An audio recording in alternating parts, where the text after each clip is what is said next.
Emily had always dreamed of visiting London. She saw photos of red buses, Big Ben, and beautiful streets. She wanted to walk in the city, see famous places, and try speaking English with real people. One day, she decided to stop dreaming and start doing. She bought a plane ticket and packed her bag. Emily felt excited, but also a little nervous. It was her first time traveling alone. She didn't know what to expect, but she told herself, I will be brave. I will try my best. It's okay if I make mistakes. After a long flight, she arrived at Heathrow Airport. Everything looked new, the signs were in English. People spoke quickly. Emily felt a little lost, but she smiled and tried to listen carefully. She followed the signs, took a deep breath, and found a taxi. As the taxi drove through the city, Emily looked out the window. She saw parks, cafes, small houses, and people walking everywhere. London was full of life. The sky was gray, but the city felt warm and friendly. Emily felt happy. I'm really here, she whispered. When she arrived at the hotel, a woman at the front desk smiled at her. Hello, the woman said. Welcome. Do you have a reservation? Emily nodded and said, Yes, my name is Emily. I have a room for 3 nights. Perfect, the receptionist said. Here is your key card. You are in room 207. Enjoy your stay. Thank you, Emily replied, trying to speak clearly and confidently. She took her suitcase and went to the elevator. She pressed the button for the second floor. When the doors opened, she stepped out. The hallway was quiet and smelled like flowers. It felt calm. She walked to the end and found room 207. She swiped her keycard, heard a click, and opened the door. The room was small but beautiful. There was a big bed with white pillows, a desk near the window, and a soft chair. Outside, she could see the River Thames. Emily stood there smiling. She had done it. She was in London, alone, and ready to learn. After a quick shower, Emily put on her coat and went out to explore the city.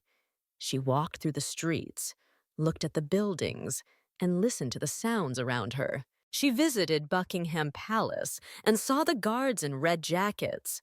She walked through Hyde Park and watched the birds fly over the pond. She found a small cafe and sat down for tea.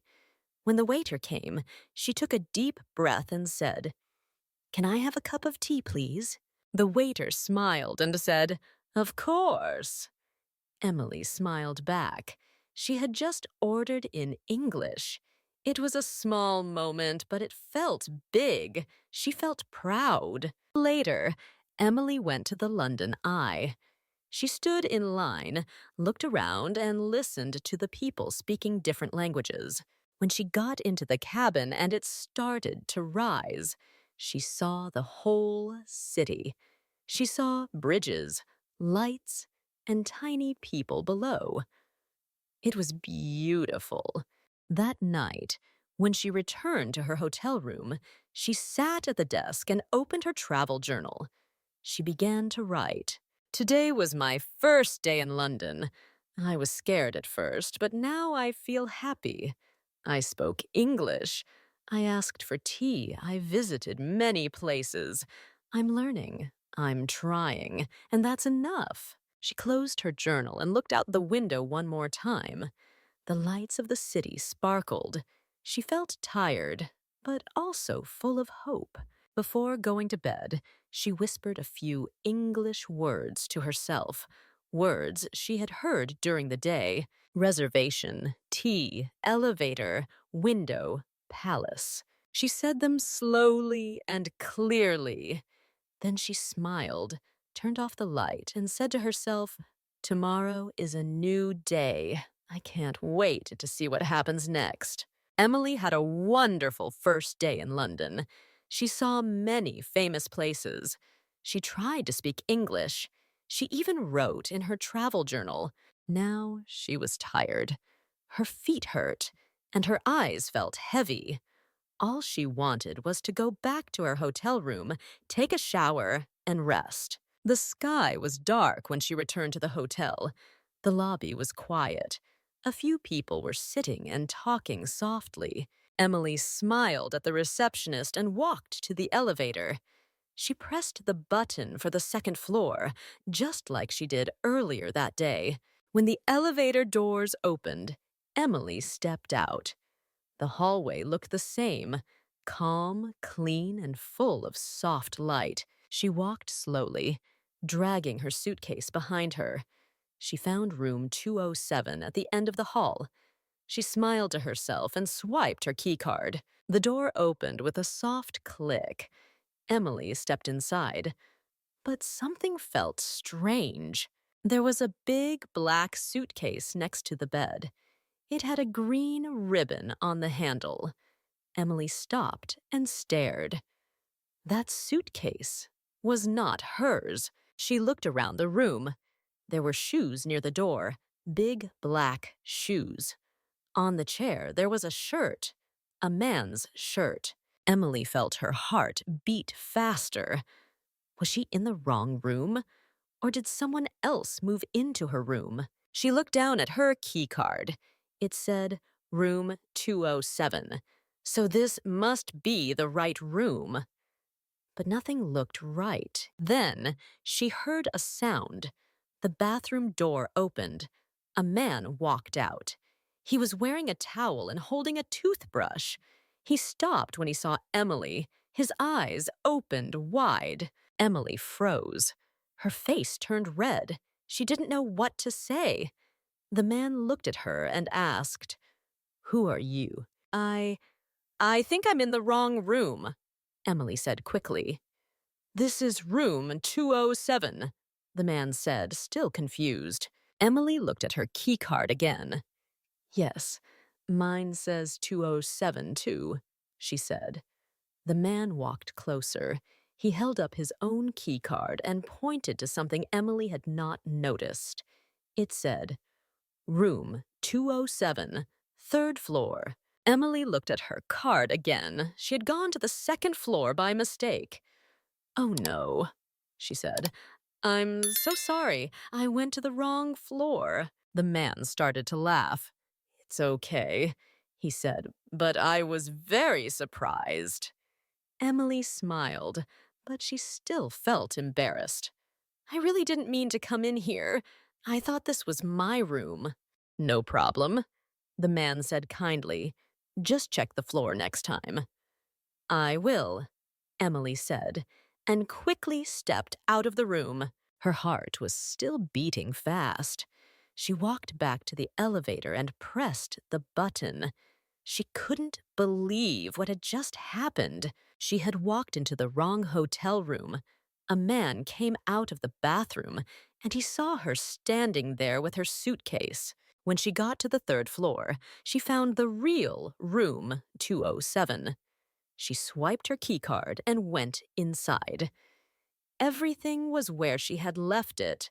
Her pink suitcase, her travel journal, and her coat. Emily sat down on the bed and covered her face. Then she started to laugh.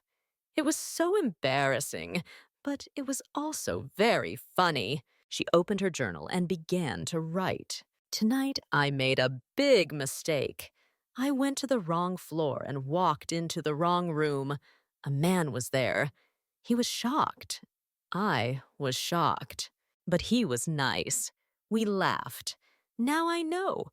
Always check the floor before opening a hotel door." After writing, Emily felt better.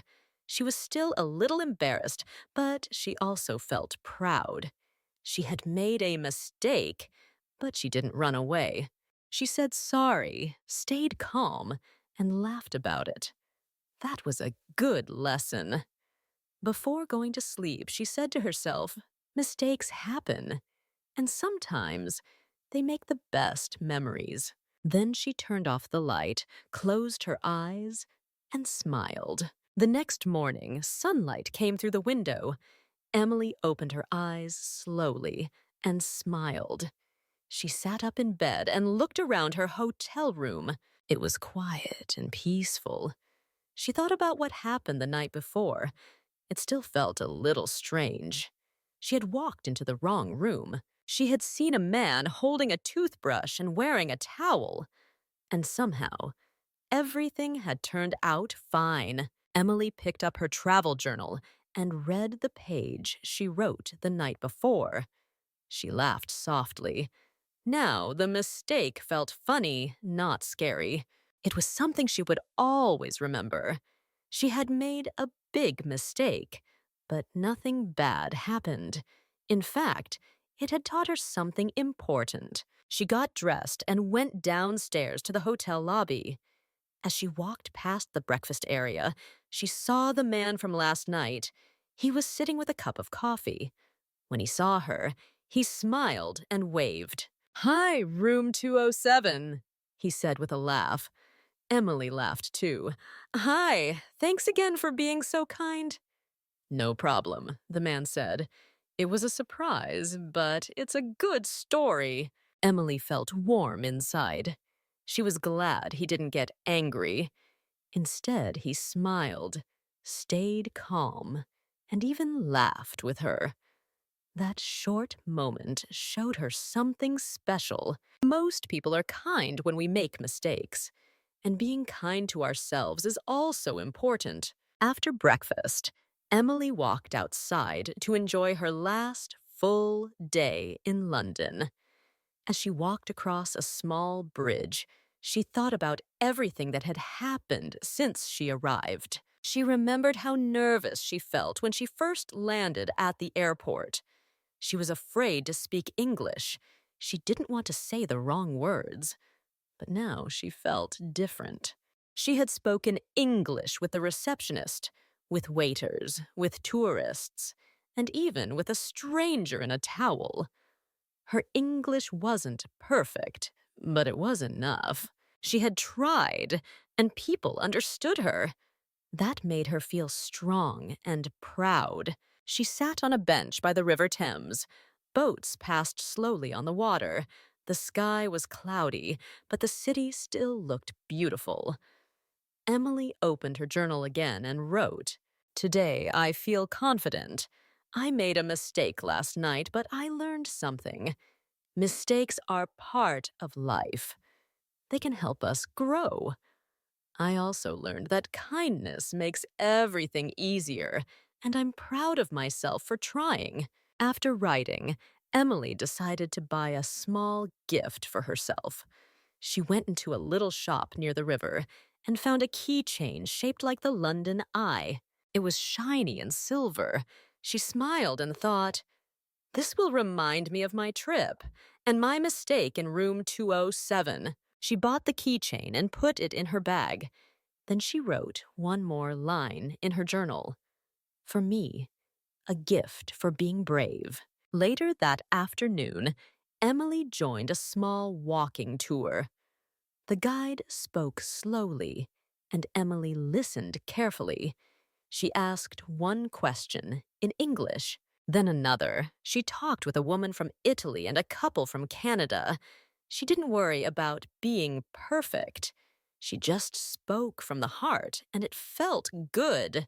That night, back in her hotel room, Emily sat by the window and looked outside. The city lights were bright. People walked by the river. Cars passed on the bridge. It was her last night in London, and she felt thankful. She said a few words out loud to practice English, just like before. Kindness, mistake, learning, confidence, smile. She repeated each word slowly. Then she whispered to herself, "I can do this." Emily turned off the light and lay down. She smiled in the dark. She came to London to explore and practice English. She made a mistake, but that mistake gave her a story. It gave her courage. It gave her confidence. Tomorrow, she would go home, but she would take this lesson with her. Mistakes are not bad. They are chances to grow, and even small steps are important. She closed her eyes and thought, I'm ready for my next adventure. Emily's trip to London was full of new experiences. She started her journey feeling nervous. She was afraid to speak English and didn't know what to expect, but she chose to be brave. She got on the plane, arrived in a new country, and faced every moment with an open heart. On her first day, she explored the city and practiced simple English phrases. She smiled when someone understood her. She felt proud every time she tried. Then something unexpected happened. She walked into the wrong hotel room. It was a big mistake. She was embarrassed. But the man in the room was kind. He laughed with her, not at her. That moment taught Emily something very important. Mistakes are not the end, they are a part of the journey. By the end of her trip, Emily felt more confident. She had spoken English with many people. She had learned to laugh at her own mistakes. Most of all, she learned to keep going, even when things were not perfect. So, what is the lesson of this story? The lesson is simple but powerful. Mistakes are a part of learning. You don't need to be perfect to speak English. You just need to try. When you try, you grow. When you grow, you build confidence. And when you keep going, you will surprise yourself. You can use this lesson in your own life. Whether you are learning English, starting a new job, or trying something new, don't let fear stop you. Mistakes will come, but so will progress, laughter, and growth. Now, congratulations to you! You made it to the end of the story. That means you practiced your listening, reading, and understanding in English. That's amazing. You are improving your English step by step, and you should feel proud. Let's do a fun question to see how well you remember the story. What mistake did Emily make at the hotel? A. She went to the wrong airport. B. She went to the wrong hotel room.